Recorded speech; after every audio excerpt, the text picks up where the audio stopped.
vous avez été nombreux à me demander des vidéos, puisque c'est vrai que depuis un certain temps, j'ai préféré la plume à la caméra, parce que j'avais envie, et puis comme vous le savez, j'écoute toujours mes vibrations, donc si ma vibration m'emmène sur de l'écriture, je pars sur de l'écriture.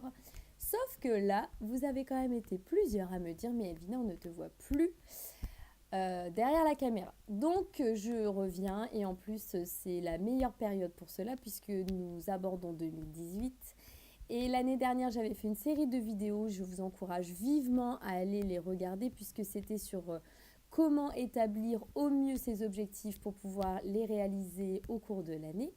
Donc ça, elles sont toujours valables et elles vous aideront à obtenir vraiment les meilleurs résultats si vous fixez des objectifs dans les meilleures conditions.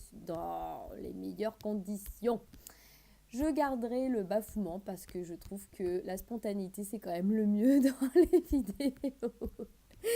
Donc là, aujourd'hui, on va entamer un super sujet qui est vos objectifs 2018. Mais avant cela, donc là, je me suis équipée, comme vous pouvez constater. Avant ça, donc pour les objectifs 2018, on va d'abord faire le bilan 2017. Donc moi, je fais le même exercice que vous parce que je trouve que c'est extrêmement intéressant. Et en plus de ça, ça nous permet vraiment de faire le point et de voir là où on a envie d'aller. Donc moi, sur les objectifs 2017, ce que j'ai fait, c'est que j'ai repris la liste de mes objectifs 2017. Et j'ai coché tout ce que j'avais réussi à faire. Deux, j'ai fait un peu le point sur ce qui n'avait pas été finalisé. Pourquoi? Déjà, ça n'avait pas été finalisé. Et la deuxième question à se poser, c'est aussi, est-ce que vous avez envie de les garder? Donc, on finalise, d'accord, on fait un peu le bilan.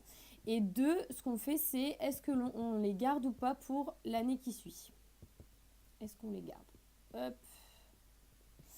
Donc, vous allez voir mon petit tableau, je vais l'utiliser beaucoup dans mes vidéos parce que je le trouve ultra pratique. Et je sais pas pourquoi celui et moi, on s'entend bien. Donc je vous le garde pour la suite. Donc vous faites la liste.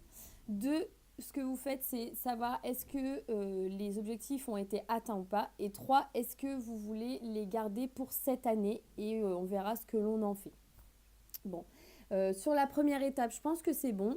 Je vais vous en faire une autre tout de suite après sur qu'est-ce qu'on fait de cette belle petite liste. Alors, à vos crayons, soit vous avez déjà votre liste et dans ce cas-là, vous pouvez faire le bilan, soit je vous conseille d'essayer de vous remémorer les objectifs que vous vous étiez fixés en 2017 pour faire le point. A tout de suite pour une nouvelle vidéo sur qu'est-ce qu'on va faire de cette belle liste. À très vite, bisous!